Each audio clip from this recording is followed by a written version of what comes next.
બીજી કોઈ વ્યક્તિને સફળતા મળી ગઈ એટલે હું સફળ નહીં થઈ શકું, એને લોકપ્રિયતા મળી ગઈ એટલે હું લોકપ્રિય નહીં થઈ શકું, એને ગમતું કામ મળી ગયું, એને ગમતી નોકરી મળી ગઈ એટલે મને નહીં મળે અથવા હું રહી ગયો.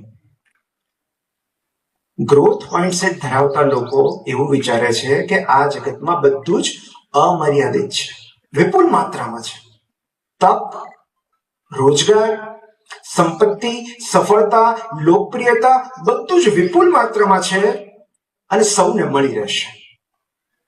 એને મળ્યું છે તો મને મળશે, જો એ કરી શક્યો તો હું કરી શકીશ. મારે એની પાસેથી શીખવું જોઈએ.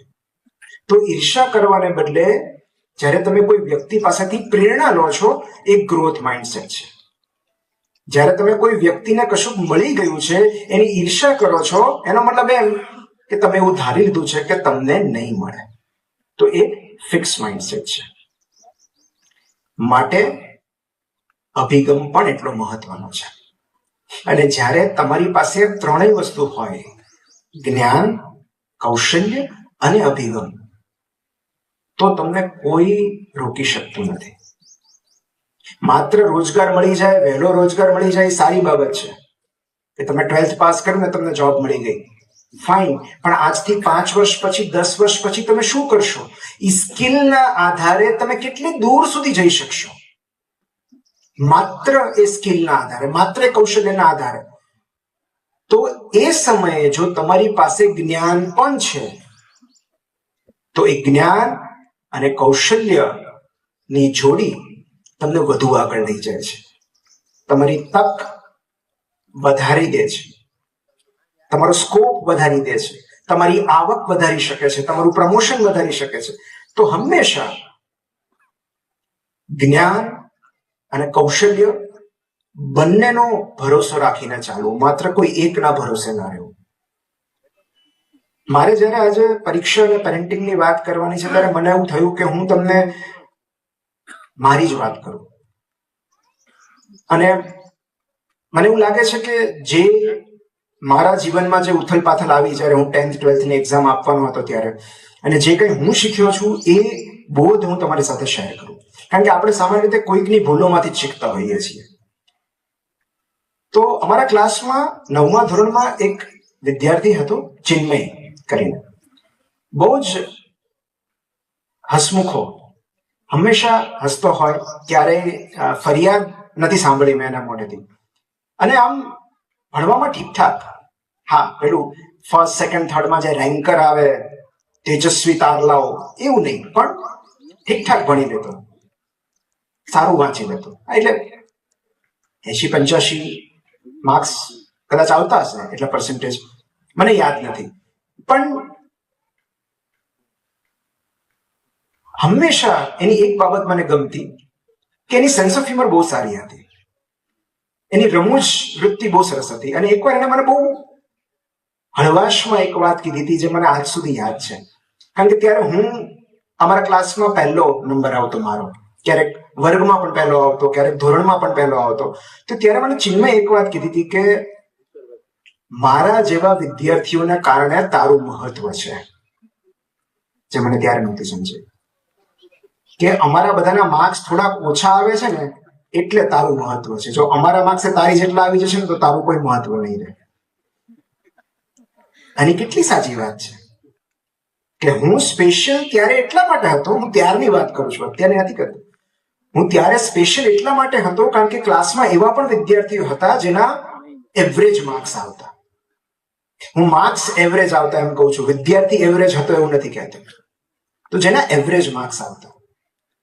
આજે આટલા વર્ષો પછી ચિન્મય વિદેશમાં છે, બહુ સરસ જોબ કરે છે, એક સરસ મજાનું કુટુંબ છે, સુખી છે, સેટલ્ડ છે. તો એક એવરેજ માર્ક્સ લાવતો વિદ્યાર્થી, આ તો મેં ચિન્મયનો દાખલો આપ્યો. આવા કેટલાય વિદ્યાર્થીઓ છે જે મારી સાથે ભણતા, જ્યારે મારા હાઈએસ્ટ માર્ક્સ આવતા, ફૂલ માર્ક્સ આવતા, અને મને એવું લાગતું કે આ લોકોનું કઈ ભવિષ્ય જ નથી. એમાંના કેટલાક આજે જીવનમાં ઘણા આગળ છે મારા કરતા, ખાસ કરીને બેક બેન્ચર્સ. અને મોટે ભાગે છેલ્લે બાંકડે જે બેસતા હોય ને એ જ જીવનમાં પહેલા આવતા હોય છે, કારણ કે એમને ડર નથી હોતો. એ લોકો ડરીને નથી જીવતા, એમને નિષ્ફળતાનો ડર નથી સતાવતો.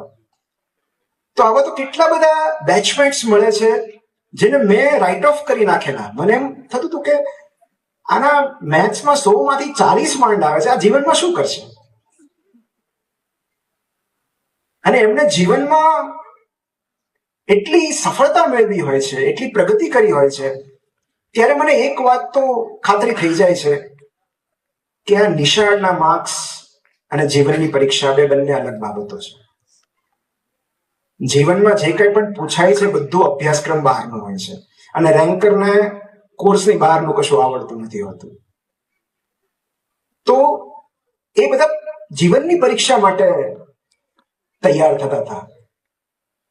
તો ચિન્મય કોઈ મેડિકલ કોલેજમાં નથી ગયો, ચિન્મય ડોક્ટર નથી, એની પાસે કોઈ MBBS ડિગ્રી નથી, તેમ છતાં એ સેટલ્ડ છે. અને આવા કેટલા બધા વિદ્યાર્થીઓ મારા ક્લાસના, મારા બેચમેટ્સ કે જેઓ ડોક્ટર નથી, તેમ છતાં સફળ છે, સુખી છે, સમૃદ્ધ છે.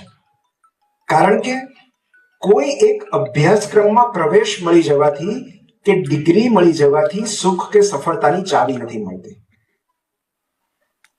હા, થોડા વિકલ્પો ખુલે છે. જેમ જેમ તમે ભણતા જાઓ છો, જેમ જેમ તમે શિક્ષણ લેતા જાઓ છો, જેમ જેમ પરીક્ષાઓ આપતા જાઓ છો, એમ તમારા વિકલ્પો ખુલતા જાય છે. જે અશિક્ષિત છે અને જે શિક્ષિત છે એ બે વચ્ચેના રોજગારમાં એક સૌથી મોટો તફાવત એ હોય છે કે જે શિક્ષિત છે એની પાસે વિકલ્પો વધુ છે. એવી જ રીતે જેની પાસે ડિગ્રી વધુ છે, માર્ક્સ વધુ છે, એની પાસે વિકલ્પો વધારે હોય છે. તો વિકલ્પો મેળવવા માટે પણ ઉચ્ચ શિક્ષણ મેળવવું જરૂરી છે. પણ ડિગ્રીને રોજગારમાં રૂપાંતરિત કરવામાં પણ ઘણા વર્ષો લાગે છે, ઘણો સંઘર્ષ કરવો પડે છે, ઘણી ધીરજ રાખવી પડે છે. મને MBBSમાં એડમિશન મળ્યું ત્યારથી મારી આવક શરૂ થઈ એ બે વચ્ચે લગભગ 12 થી 13 વર્ષનો ગાળો હતો. અને આ 12 વર્ષમાં ખૂબ બધી ધીરજ જોઈએ, ખૂબ સંઘર્ષ જોઈએ, ખૂબ મહેનત જોઈએ. તો ડિગ્રી એ કોઈ વાતનું પગથિયું નથી, કોઈ ચાવી નથી, કોઈ સિક્રેટ વેપન નથી કે તમને ડિગ્રી મળી ગઈ એટલે જીવન સુખી થઈ ગયું, સફળ થઈ ગયું. પણ તમારો સંઘર્ષ તમે જાતે નક્કી કરી શકો. આ વાલીઓ, એક જે રીતે ચાઇલ્ડ સાયકોલોજી હોય ને એ રીતે પેરેન્ટ સાયકોલોજી હોય. જ્યારે માતા પિતા એના સંતાનને ભણવા માટે આગ્રહ કરે છે, દબાણ કરે છે, કોઈ નોકરી કરવા માટે, ત્યારે એવું નથી હોતું કે એ લોકો સંતાનના દુશ્મનો હોય છે, એમના વિરોધી હોય છે. પણ બેઝિકલી તેઓ પોતાની નિષ્ફળતા, નિરાશા અને સંઘર્ષોમાંથી નીકળી નથી શકતા. કોઈ સંતાન, કોઈ મા બાપ કોઈ સંતાનના દુશ્મન નથી હોતા. બસ તેઓ એવું ઈચ્છે છે કે પોતાનું સંતાન દુઃખી ન થાય. તેઓ એમને દુઃખી જોવા નથી માંગતા, ગરીબ જોવા નથી માંગતા. અને માટે તેઓ કોઈક આગ્રહ કરતા હોય છે કે જે મારા પર વીત્યું, જે સંઘર્ષો મારે વેઠવા પડ્યા, એ બેટા તારે વેઠવા ના પડે. પણ આપણે કોઈના સંઘર્ષો ટાળી નથી શકતા. તો શિક્ષણ પ્રાપ્ત કરવાથી, પરીક્ષાઓ આપવાથી, ઉચ્ચ શિક્ષણ કે ઉચ્ચ અભ્યાસક્રમમાં જવાથી સંઘર્ષો ઓછા નથી થવાના, બસ સંઘર્ષોનો પ્રકાર બદલાય છે.